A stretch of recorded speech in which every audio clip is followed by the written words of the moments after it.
El siguiente segmento tiene contenido o opinión.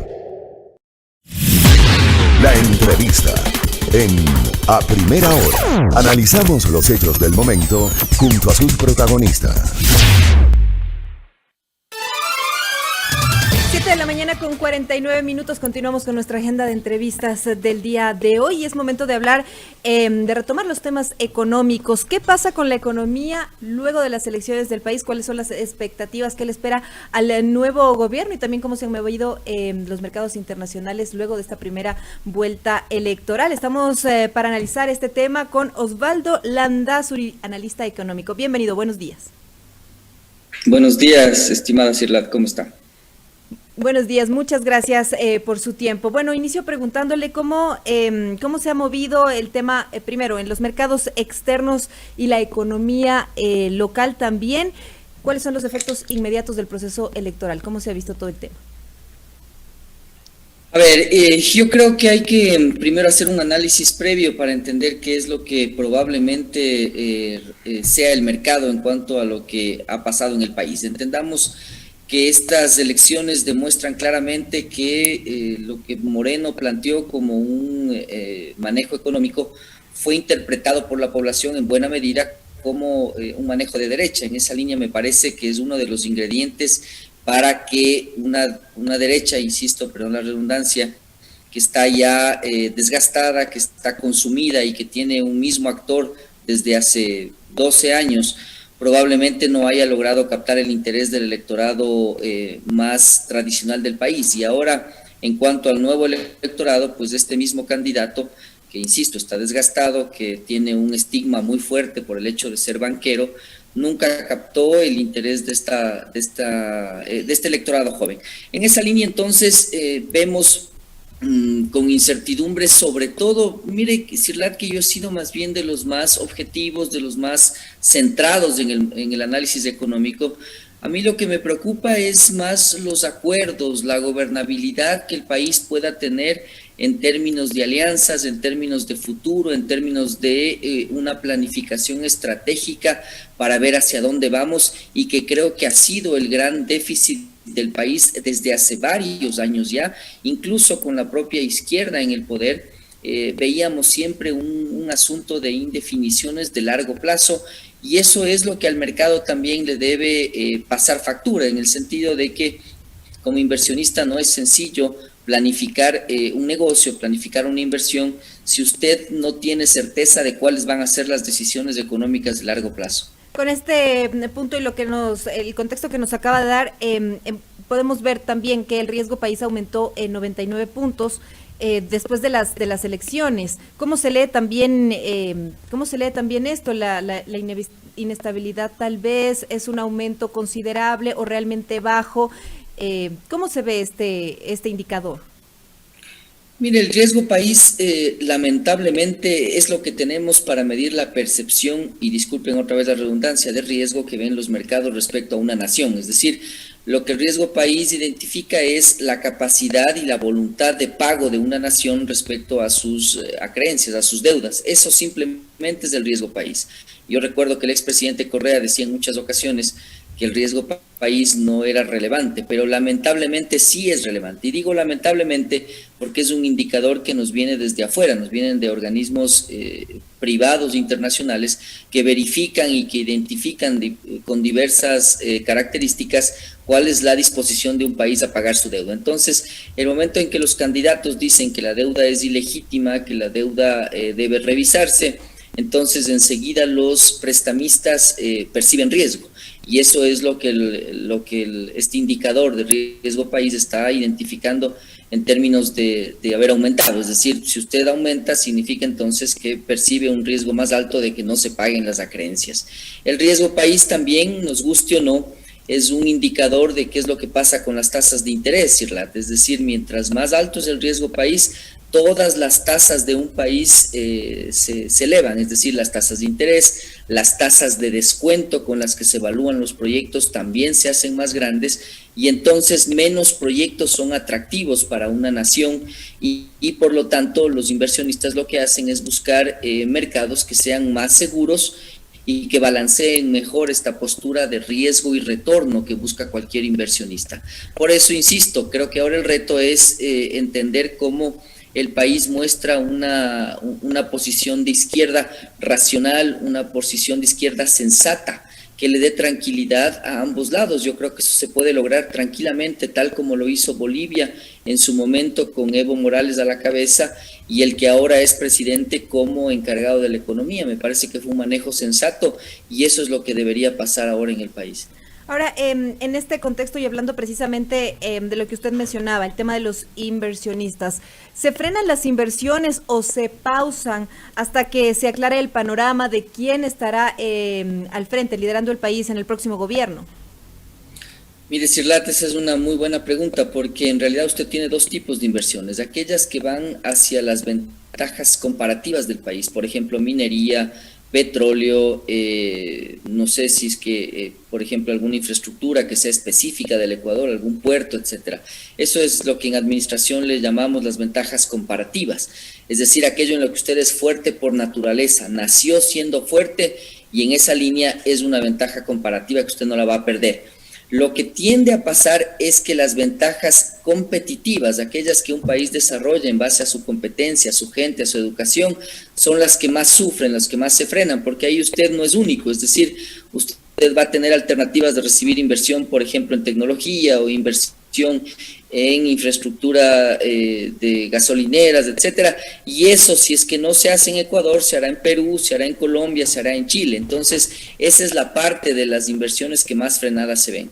Pero hemos visto al mismo tiempo una posición frente a la minería que sí es preocupante. ¿En qué sentido me preocupa? En que yo veo que la minería tiene que ser tratada con objetividad en el sentido de entender que si es que no la saca una empresa de manera ordenada y de manera, es decir, una manera que puede atraer votos, pero que es difícil de concretar en la realidad. Y ese es, insisto yo, el reto más importante que ahora tendrán los finalistas, cualquiera que estos sean, para entender cómo se da certeza y cómo se plantea un país viable en el largo plazo, Sirlat, que es lo que todos estamos buscando. Yo no estigmatizo a ninguna de las fuerzas políticas del país, me parece que todas merecen ser escuchadas, tenemos que dialogar con todas absolutamente, pero en esa línea es necesario que la madurez impere en estas conversaciones que podamos tener como actores públicos y como actores privados.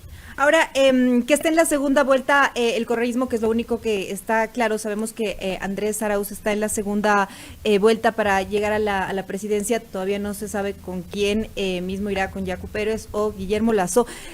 Sin embargo, esta alternativa preocupa de alguna forma al sector privado, considerando que durante el gobierno del expresidente Correa se denunció que hubo inestabilidad jurídica tributaria, que se movía con el tema de impuestos. ¿Cómo se lee también esta alternativa?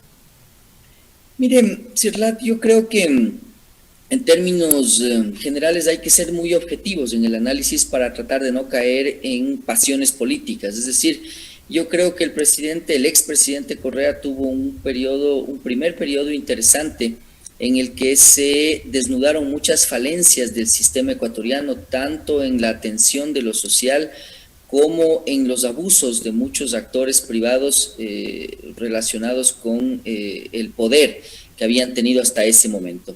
Hasta ese periodo yo creo que fue interesante lo que vivió el Ecuador, es decir, se construyó infraestructura, no tuvimos estos escándalos de corrupción que luego realmente eclipsaron todo lo que pudo haber sido bueno.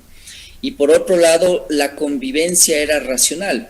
Lo que pasó en el periodo del expresidente Correa es que todo esto se fue virando hacia un extremo que sí se volvió irracional, se volvió ilógico y se volvió imposible de lidiar. Es decir, usted tenía un montón de leyes, un montón de actores jurídicos, un montón de, ¿cuál es la palabra?, de tropiezos para poder funcionar como actor privado. Y eso, en resumen, lo que hizo fue desatar una serie de reacciones que el momento en el que usted se queda sin plata en el sector público desnuda la falencia de la inversión del sector privado. Entonces ahora esta facción de la política ecuatoriana, que no hay cómo desconocerla, tiene la gran oportunidad de corregir, la gran oportunidad de trabajar por un Ecuador justo, por un Ecuador objetivo, por un Ecuador que en resumen incorpore a todos sus actores, insisto, con justicia. Lo que usted tenía antes es probablemente un aparataje burocrático que también fue creciendo de una manera abismal. Año a año se creaban nuevas secretarías, nuevos burócratas que lo que hacían es frenar el trabajo del sector privado. Eso fue pasando en el anterior gobierno y entonces todo esto al final terminó en un aparataje burocrático insostenible que no agrega valor y que en resumen frena la actividad privada. Ojo, Sirlat, yo no estoy en la línea de una libertad absoluta en todo, porque yo creo que el gobierno debe ser un actor fuerte, un actor eficiente que controle las actividades privadas, pero que controle esto con inteligencia, un marco con eficiencia. También, ¿no? ¿Perdón? Y que establezca también un marco, el escenario, las condiciones. Exacto, también que le con las que van a establezca jugar. un rayado de cancha que no le cambie permanentemente. En esa línea lo que pasaba es que usted tenía una ley un día y al día siguiente pues había otra ley. Entonces, esto yo insisto, tienen la gran oportunidad histórica en caso de llegar al poder de corregir, de hacerlo distinto y tratar de avanzar en un esfuerzo común, porque yo he calificado esta situación que el país está viviendo como similar a la Gran Depresión que vivió Estados Unidos y bueno, el mundo entero en los años 30.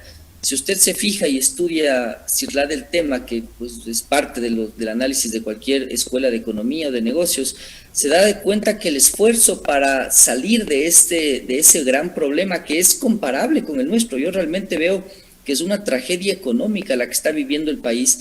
El esfuerzo fue de toda la sociedad, es decir, actores privados, actores públicos. Un actor público, pensar que el país va a salir sin el concurso de un gobierno fuerte, de un gobierno eficiente, tampoco me parece que es real. Es decir, aquí tenemos que ponernos de acuerdo todos para entender cómo enfrentamos esta situación de haber decrecido 10%, de tener un 70% de desempleo y subempleo, y ese será el reto de la sociedad en los años que vengan. Es evidente, entonces, el escenario económico complicadísimo al que se enfrenta el próximo gobierno, por eso me gustaría también estudiar el otro escenario. ¿Cuál sería el comportamiento de los mercados, la economía local, con un eventual gobierno de Yacu Pérez?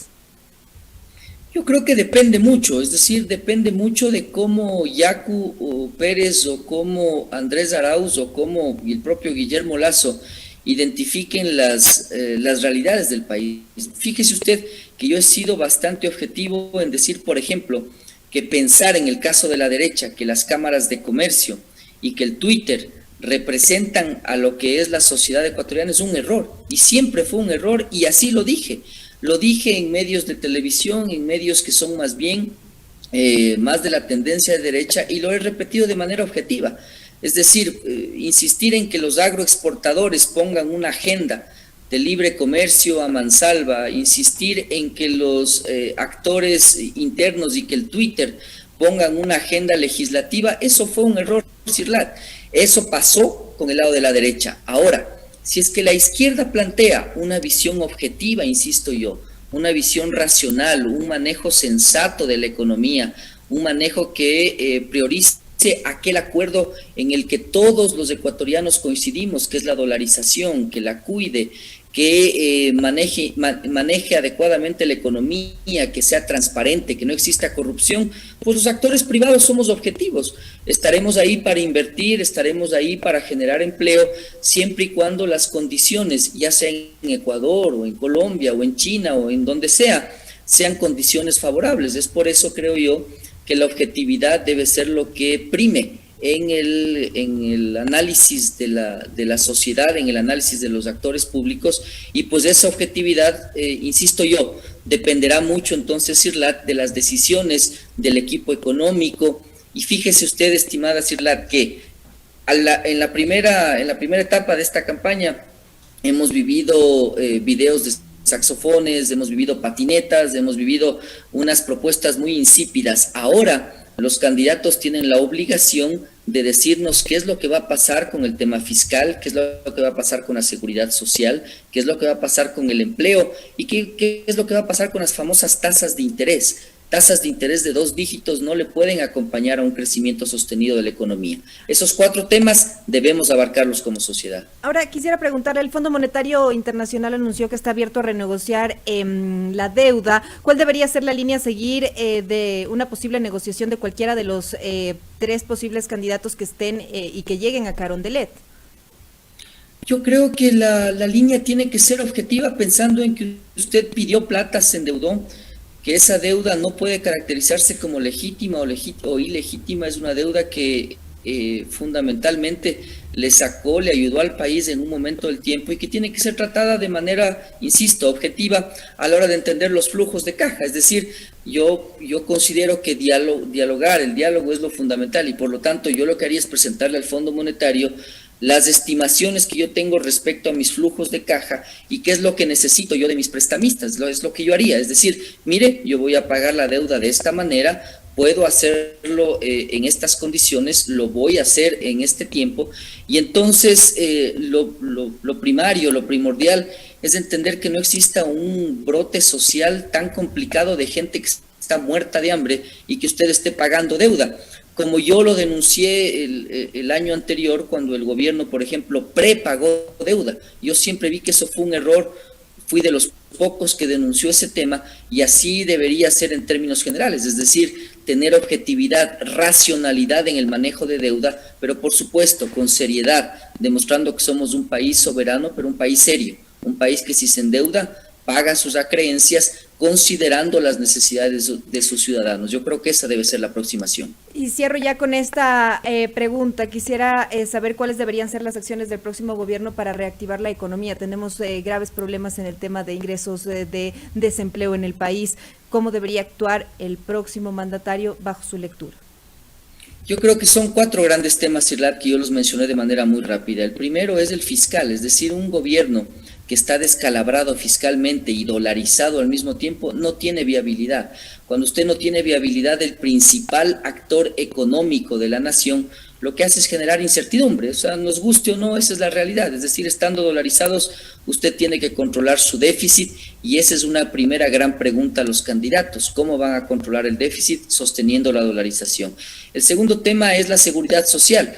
Yo he mencionado que, habiéndome formado en Chile y habiendo entendido muy bien el proceso que vivió ese país, yo he recomendado que la privatización de la seguridad social no es el camino adecuado, pero sí debemos entender una seguridad social distinta, una seguridad social que, por ejemplo, separe salud del concepto de seguridad social, que es un tema muy ecuatoriano, muy especial, y que genera los temas de corrupción que usted ha visto en los últimos años. El tercer tema es las tasas de interés, que le incomodaban sobre todo al candidato banquero. Es decir, cuando nosotros hablamos de tasas de interés, yo creo que la aproximación es errada cuando Yacu Pérez dice, les voy a obligar a los bancos a bajar las tasas. Si es que el presidente hace eso, lo que los bancos van a hacer es no prestar, porque usted tiene toda la potestad ¿perdón? No funciona de esa manera, no es que se puede por decreto. No funciona de esa manera, con un riesgo país de más del 10%. Usted mal haría en decirle al banquero, mira, te obligo a que prestes al 3%. Lo que hace el banquero es decirle, bueno, entonces no presto, y es su derecho no prestar. El tercer tema, y la respuesta a esa consulta rápidamente, porque nos haría falta mucho tiempo para analizar este tema, es que usted tiene que internacionalizar la banca, es decir, traer bancos extranjeros, poner competencia, trabajar en el riesgo país a través del equilibrio fiscal, y por otro lado, estimada Sirlat, hacer que el Banco Central retome lo que ya hemos perdido, que son las tasas de referencia. Es decir, el Banco Central debería tener tasas de referencia para dejar que algunas de ellas incluso lleguen a flotar. Y el último tema es el empleo. Tenemos que ser claros con los sindicatos y con los empresarios que un punto medio es necesario. Es decir, tenemos que actualizar las normas laborales, tenemos que permitir que la gente pueda trabajar por horas, dadas las circunstancias. No nos queda otro camino. Lo ideal sería que todos tengan seguridad social, que todos tengan pleno empleo, pero eso no es posible si es que no damos algunos pasos hacia allá. Y por lo tanto tendremos que encontrar un punto medio. Nunca más tercerización, por supuesto, que es un abuso de los empresarios, que fue un abuso, pero tampoco un sistema tan rígido que hace que el empresariado y que el propio país le empuje a la gente a la informalidad.